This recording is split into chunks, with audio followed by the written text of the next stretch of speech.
Hello student, मैं हूँ रीना। आप देख रहे हो रीना एकेडमी चैनल। आप सभी का मेरे चैनल पर स्वागत है।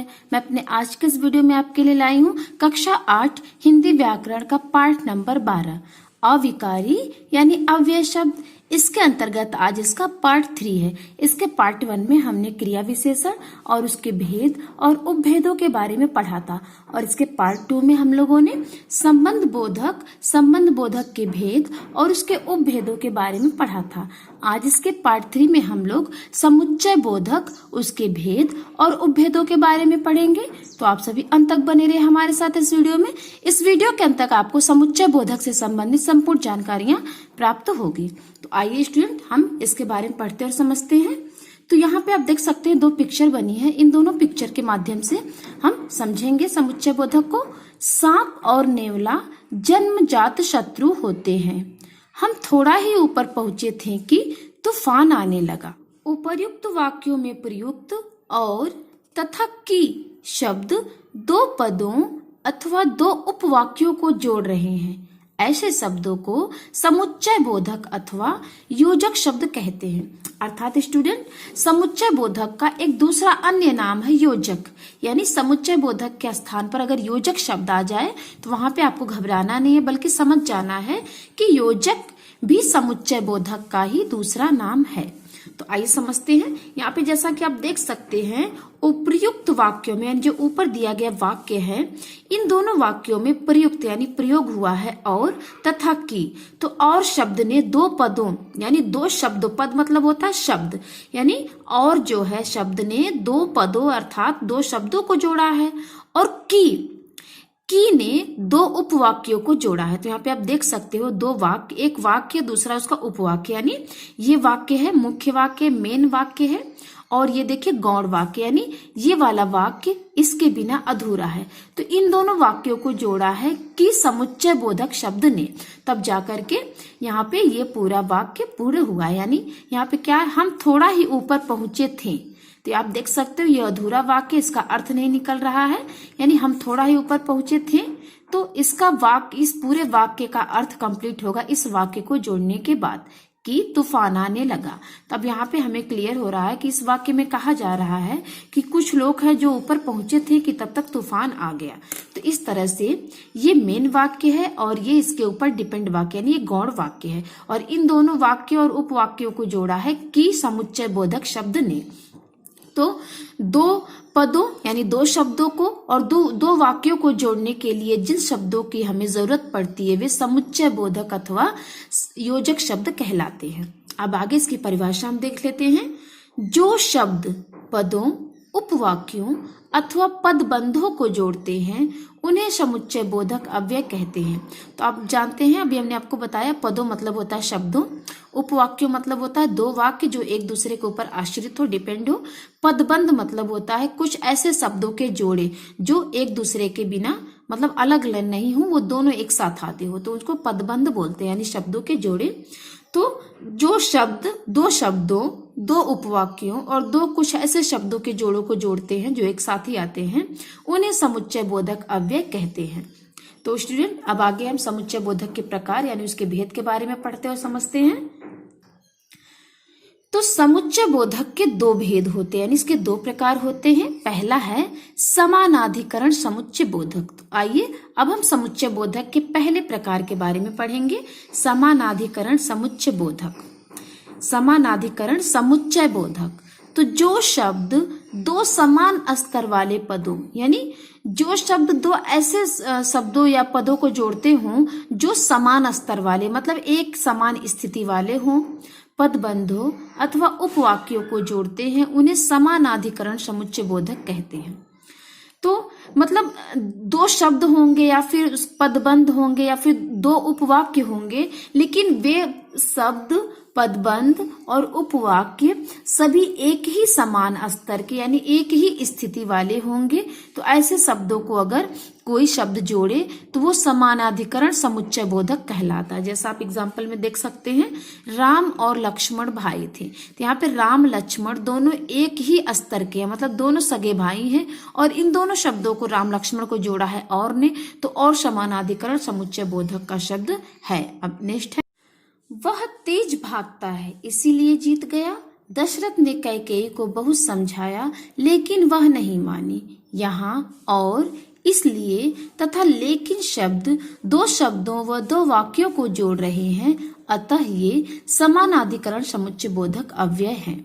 तो स्टूडेंट, इसके पहले वाले एग्जाम्पल में था राम और लक्ष्मण दोनों सगे भाई हैं, तो उसको हमने समझा है कि वहां पर दो शब्दों को जोड़ा है और समानाधिकरण समुच्चय बोधक शब्द ने।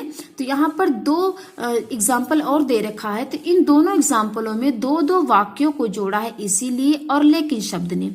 तो पहला जो वाक्य है वह तेज भागता है इसीलिए जीत गया, तो तेज भागना और जीतना ये दोनों एक ही समान स्तर के शब्द है, इसीलिए इसको जोड़ने वाला जो शब्द है, इसीलिए ये समानाधिकरण समुच्चय बोधक अव्यय का जो है एग्जाम्पल है। दशरथ ने कैकेयी को बहुत समझाया लेकिन वह नहीं मानी। तो यहाँ पे समझाना और मानना ये दोनों एक ही स्तर के शब्द है, इसलिए इन दोनों शब्दों को जोड़ा है लेकिन समुच्चय बोधक अव्यय ने, इसीलिए ये जो है समानाधिकरण समुच्चय बोधक अव्यय का जो है एग्जाम्पल है। तो और, इसीलिए, लेकिन, तो और ने दो शब्दों को जोड़ा है इसीलिए और लेकिन ने दो वाक्यों को जोड़ा है। ठीक है स्टूडेंट, अब आगे देख लेते हैं समानाधिकरण समुच्चय बोधक अव्यय के कितने भेद होते हैं। तो इसके 4 भेद होते हैं, संयोजक, विभाजक, विरोध दर्शक और परिणाम दर्शक। संयोजक मतलब होता है जोड़ना, विभाजक मतलब अलग करना, विरोध दर्शक मतलब होता है किसी का विरोध करना, उसका खिलाफत करना, परिणाम दर्शक मतलब होता है नतीजा। तो आइए बारी बारी से इसको समझते हैं। तो सबसे पहले है संयोजक। तो जो अव्यय शब्द समान वर्ग के दो या दो से अधिक पदों, पदबंधों या उपवाक्यों को जोड़ने का कार्य करते हैं संयोजक कहलाते हैं, जैसे एवं, व, और, तथा आदि।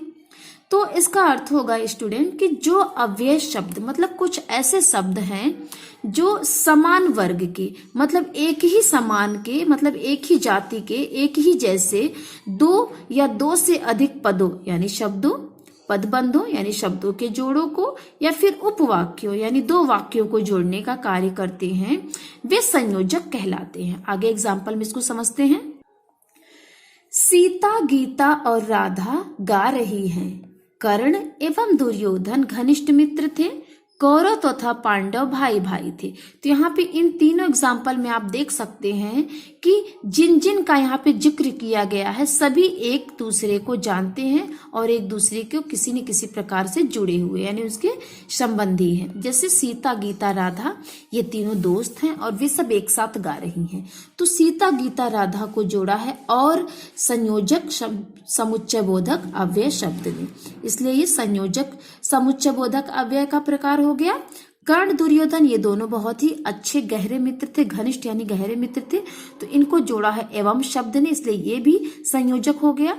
कौरव और पांडव ये दोनों भाई भाई थे, तो ये भी एक समान वर्ग के हैं, तो इसको जोड़ा है तथा संयोजक अव्यय ने, तो इसलिए ये भी हो गया संयोजक समुच्चय बोधक अव्यय का एग्जाम्पल। अब दूसरा है विभाजक, इसके बारे में पढ़ते हैं। जो अव्यय शब्द एक या अधिक शब्दों, उपवाक्यों या वाक्यांशों में भेद या अलगाव प्रकट करते हैं उन्हें विभाजक कहते हैं, जैसे या, न, अथवा, चाहे, तथापि, क्योंकि। यानी अभी तक तो हमने पढ़ा कि जो अव्यय शब्द होते हैं वे समान वर्ग के एक ही जैसे जो शब्दों को जोड़ते हैं, चाहे वो शब्द हो, पदबंध हो या फिर उपवाक्य हो। तो अब हम इसका थोड़ा सा डिफरेंस पढ़ेंगे विभाजक में कि जो अव्यय शब्द एक या अधिक शब्दों, उपवाक्यों और वाक्यांशों में भेद प्रकट करते हैं, उनमें अलगाव बनाते हैं, उनको मतलब अलग अलग करते हैं, उन्हें विभाजक कहते हैं। तो कुछ शब्द हैं या, न, अथवा, चाहे, तथापि, क्योंकि। अब इसको एग्जाम्पल के द्वारा समझते हैं। आप चाय लेंगे या कॉफी? न सोहन प्रथम आया न राकेश। तो आप यहाँ पे देख सकते हैं कि यहाँ पे या शब्द ने चाय और कॉफी शब्द को अलग अलग कर दिया, यानी इसमें अलगाव बना दिया है, इसलिए विभाजक शब्द है। और न सोहन प्रथम आया न राकेश, यहाँ पे सोहन और राकेश को अलग अलग किया है न शब्द ने, तो इसलिए इसमें जो है भेद हो गया है और अलगाव प्रकट हो रहा है, इसलिए ये दोनों जो एग्जाम्पल है विभाजक समुच्चय बोधक अव्यय के एग्जाम्पल हैं। अब नेक्स्ट है विरोध दर्शक, यानी जो अव्यय दो शब्दों अथवा उपवाक्यों को जोड़ते हुए उनके बीच परस्पर विरोध का ज्ञान कराते हैं वे विरोधदर्शक कहलाते हैं। यानी कुछ अव्यय शब्द ऐसे होते हैं जो दो शब्दों और उपवाक्यों को आपस में जोड़ते तो हैं, लेकिन जोड़ने के बाद भी उनमें जो है विरोध बना देते हैं, मतलब एक दूसरे के खिलाफ बना देते, एक दूसरे के खिलाफ कर देते हैं, वे विरोधदर्शक शब्द कहलाते हैं। जैसे परंतु, किंतु, मगर, लेकिन, पर आदि। अब इसको हम एग्जाम्पल के द्वारा समझते हैं। डॉक्टर ने दवाई दी लेकिन आराम नहीं हुआ। बादल छाए रहे परंतु वर्षा नहीं हुई। तो यहाँ पे डॉक्टर ने तो अपना काम कर दिया है दवाई देने का, लेकिन दवाई लेने के बाद भी जो मरीज है उसको आराम नहीं हुआ।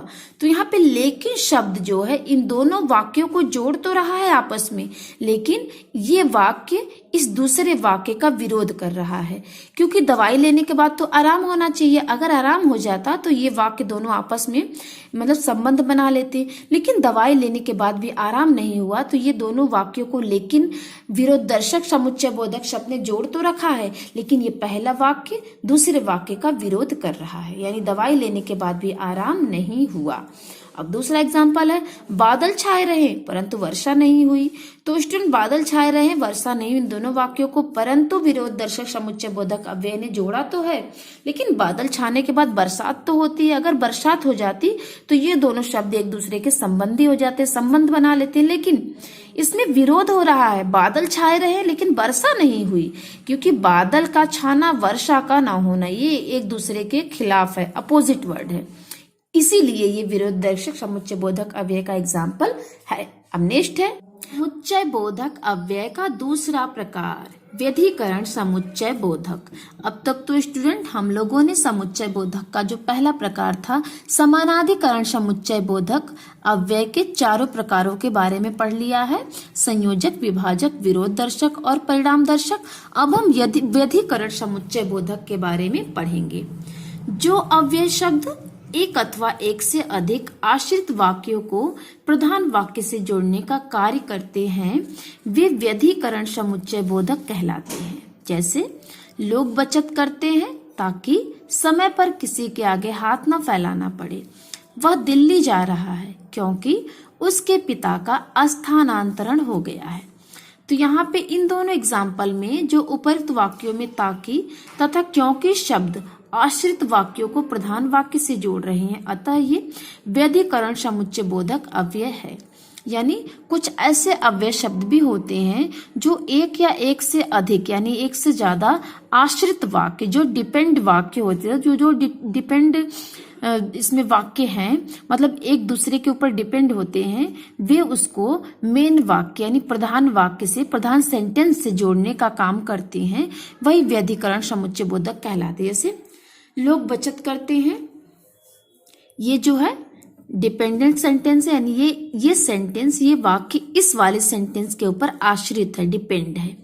यानी लोगों का बचत करना किस लिए? क्योंकि अगर टाइम आए, कोई ऐसा समय आए कि हमारे पास कुछ भी ना बचा हो, तो उस बचत वाले पैसे से हम अपने लिए जो भी करना हो कर सकते हैं। यानी समय के आने पर किसी से हमें कुछ मांगना या हाथ नहीं फैलाना पड़ेगा। तो लोगों को बचत करना यानी बचत करने का जो वो है, ये शब्द है, ये इस वाले शब्द पर डिपेंड है। ठीक है, तो इन दोनों वाक्यों को जोड़ा है ताकि नहीं, इसलिए ये व्यधिकरण समुच्चय बोधक अव्यय का एग्जाम्पल है। वह दिल्ली जा रहा है क्योंकि उसके पिता का स्थानांतरण यानी तबादला हो गया है। तो दिल्ली जाना मतलब यहाँ पे वह सर्वनाम शब्द है, यहाँ पे कोई तो होगा वह के स्थान पर, तो वो दिल्ली जा रहा है, लेकिन वो दिल्ली क्यों जा रहा है? इस वाक्य से संबंध है, यानी ये वाक्य इस पर आश्रित है। उसका दिल्ली जाना इसलिए हो रहा है क्योंकि उसके पिता का तबादला हो गया है किसी और शहर में। तो इन दोनों वाक्यों को जोड़ा है क्योंकि शब्द ने। ये आश्रित वाक्य है और ये मुख्य वाक्य है। उसी तरह ये आश्रित वाक्य है और ये मुख्य वाक्य है। ये वाला वाक्य इस पर आश्रित है, ये वाला वाक्य इस वाक्य पर आश्रित है, और इन दोनों को जोड़ा है ताकि क्योंकि शब्द ने, इसलिए ये जो है व्यधिकरण समुच्चय बोधक अव्यय का एग्जाम्पल है। तो स्टूडेंट, अब व्यधिकरण समुच्चय बोधक अव्यय भी चार प्रकार के होते हैं: कारणवाचक, उद्देश्यवाचक, संकेतवाचक और स्वरूपवाचक। कारणवाचक मतलब होता है किसी न किसी कारण से जो काम हो। उद्देश्यवाचक यानी कोई न कोई उद्देश्य हो, अपना मतलब हो। संकेतवाचक यानी जो संकेत दे या फिर शर्त लगाए वो होता है। स्वरूपवाचक मतलब जिसका जैसा रूप हो। तो आगे देख लेते हैं कारणवाचक को। जो अव्यय शब्द दो उपवाक्यों को परस्पर जोड़कर किसी होने वाले कार्य का कारण स्पष्ट करते हुए कारणवाचक अव्यय कहलाते हैं। मतलब कुछ ऐसे अव्यय शब्द होते हैं जो दो उपवाक्यों को आपस में जोड़ने का काम करते हैं और वो दोनों वाक्य जोड़ने के बाद कौन सा कार्य हो रहा है, उस कार्य के होने का कारण मतलब उसका अर्थ बताते हैं, समझाते हैं कि वे काम क्यों हो रहा है, वही कारणवाचक अव्यय कहलाते हैं। आगे एग्जाम्पल में इसको समझते हैं। हमने मेहनत नहीं की इसीलिए असफल हो गया। यहाँ असफल होने का कारण क्या है? राम का मेहनत ना करना। और इन दोनों शब्दों को जोड़ा है, दोनों वाक्यों को जोड़ा है इसीलिए शब्द ने, इसीलिए ये कारणवाचक समुच्चय बोधक है। सूखा पड़ गया क्योंकि वर्षा न हुई। और सूखा पड़ने का क्या कारण था? वर्षा का ना होना। वर्षा ना होने का क्या कारण था? सूखा पड़ जाना। इसलिए ये दोनों वाक्यों को जोड़ा क्योंकि ने, इसलिए इसीलिए और क्योंकि ये कारणवाचक समुच्चय बोधक का उदाहरण है। अब नेक्स्ट है उद्देश्यवाचक। जो अव्यय शब्द दो उपवाक्यों को जोड़कर उनका उद्देश्य स्पष्ट करते उन्हें उद्देश्यवाचक अव्यय कहते हैं। जैसे उसे कर्जा चुकाना है इसीलिए दिन रात मेहनत करता है। वह आज विद्यालय नहीं गया ताकि आराम कर सके। यानी कुछ ऐसे अव्यय शब्द होते हैं जो दो उपवाक्यों को जोड़कर यानी दो वाक्यों को जोड़ने के बाद उनका उद्देश्य समझाते हैं, उनका उद्देश्य बताते हैं कि वो ये काम क्यों कर रहे हैं, इस काम को करने के पीछे उनका क्या उद्देश्य, क्या मतलब है। जैसे एग्जाम्पल में हम समझेंगे उसे कर्जा चुकाना है इसीलिए वह दिन रात मेहनत करता है। यानी यहाँ पर उसको कर्जा चुकाना है इसलिए वो दिन रात मेहनत करता है। तो दिन रात मेहनत करने का उसका क्या उद्देश्य है? क्योंकि उसे कर्जा चुकाना है, ठीक है, इसलिए वो दिन रात मेहनत करता है। यहाँ पे वह आज विद्यालय नहीं गया ताकि आराम कर सके। तो यहाँ पे उसका विद्यालय ना जाने का उद्देश्य क्या था? क्योंकि वो आज आराम करेगा इसलिए इसका उद्देश्य था कि मैं आज विद्यालय नहीं जाऊंगा। तो यहाँ पे इसीलिए और ताकि शब्दों ने दो उपवाक्यों को जोड़ा है और जिसमें दोनों वाक्यों को जुड़ने के बाद जो है उसका उद्देश्य यानी अर्थ समझ में आ रहा, पता चल रहा, इसलिए उद्देश्यवाचक समुच्चय बोधक अव्यय है। नेक्स्ट है संकेतवाचक। जो अव्यय शब्द संकेत अथवा शर्त द्वारा दो उपवाक्यों को जोड़ने का काम करते हैं उन्हें संकेतवाचक अव्यय कहते हैं। जैसे यानी कुछ अव्यय शब्द ऐसे होते हैं जो कोई संकेत देकर किसी शर्त के द्वारा दो उपवाक्यों को जोड़ने का काम करते हैं उन्हें संकेतवाचक अव्यय कहेंगे, जिसे हम आगे एग्जाम्पल में देख लेते हैं, समझते हैं। एग्जाम्पल है यदि मैं प्रथम आता तो पिताजी साइकिल दिलाएंगे। दूसरा है जब तक चांद नहीं दिखेगा तब तक माँ खाना नहीं खाएंगी। तो यहाँ पे जो पहला एग्जाम्पल इसमें एक बच्चा संकेत दे रहा है, संकेत कर रहा है कि यदि मैं प्रथम आया यानी यदि मैं प्रथम आया तो मेरे पिताजी मुझे साइकिल दिलाएंगे। यहाँ पे ये बच्चा इस एग्जाम्पल के द्वारा संकेत दे रहा है। और यहाँ पे एग्जाम्पल में है जब तक चांद नहीं निकलेगा तब तक माँ खाना नहीं खाएंगे। तो यहाँ पे शर्त लगाया गया इस एग्जाम्पल में कि जब तक चांद नहीं दिखेगा माँ खाना नहीं खाएंगी। तो इस एग्जाम्पल से हमको पता चल रहा है कि इसमें संकेत दिया गया है कि प्रथम आने के बाद साइकिल मिल जाएगी, पिताजी दिला देंगे। और इस एग्जाम्पल से पता चल रहा है कि माँ ने शर्त लगाया है कि जब तक मुझे चांद नहीं दिखेगा मैं खाना नहीं खाऊंगी। तो ये दोनों एग्जाम्पल जो संकेतवाचक समुच्चय बोधक अव्यय के एग्जाम्पल है। अब नेक्स्ट है स्वरूपवाचक। तो जिन अव्यय शब्दों का प्रयोग पहले आए शब्द, वाक्यांश अथवा वाक्य का भाव स्पष्ट करने के लिए किया जाता है उन्हें स्वरूपवाचक अव्यय कहते हैं। यानी कुछ ऐसे अव्यय शब्द भी होते हैं जो सब पहले ही आए हुए शब्द हो, फिर वो वाक्य हो या फिर वाक्यांश हो, उनका अर्थ स्पष्ट करते हैं, जो है वही स्वरूपवाचक अव्यय कहलाते हैं। आगे हम देखते हैं इसको एग्जाम्पल के द्वारा। बर्फ ऐसे गिर रही थी मानो आसमान से रुई गिर रही हो। दूसरा है सत्यमेव जयते अर्थात सत्य की ही विजय होती है। तो यहाँ पे बर्फ, यहाँ पे पहला शब्द है बर्फ। तो इस शब्द का अर्थ स्पष्ट हो रहा है इस वाक्यों में। यानी बर्फ गिर तो रही थी लेकिन कैसे गिर रही थी, मतलब इसका अर्थ हमको कहाँ पे प्रकट हो रहा है, यहाँ पे मतलब बर्फ का गिरना ऐसा प्रतीत हो रहा था, ऐसा लग रहा था मानो आसमान से रुई के फुहारे फाहे जैसे, मतलब आसमान से रुई गिर रही हो। तो यहाँ पे बर्फ का अर्थ इस वाक्य से इसका अर्थ प्रकट हो रहा है, इसलिए ये स्वरूपवाचक अव्यय है। नेक्स्ट है सत्यमेव जयते। इस वाक्यांश का अर्थ जो है इसमें स्पष्ट हो रहा है कि वाक्यांश में सत्यमेव जयते का अर्थ है सत्य की ही विजय होती है। तो यहाँ पर मानो और अर्थात इन दोनों शब्दों ने दो जो है उपवाक्यों को जोड़ रखा है, और इसमें इन उपवाक्यों में आए हुए पहले ही जो शब्द है और वाक्यांश है, इन दोनों का अर्थ उसके दूसरे वाक्यों में जुड़े हुए वाक्यों से स्पष्ट हो रहा है, इसीलिए स्वरूपवाचक समुच्चय बोधक अव्यय का एग्जाम्पल यानी उदाहरण है। तो स्टूडेंट, आज के वीडियो में बस इतना ही। हम मिलते हैं अपने अगले वीडियो में, तब तक के लिए धन्यवाद।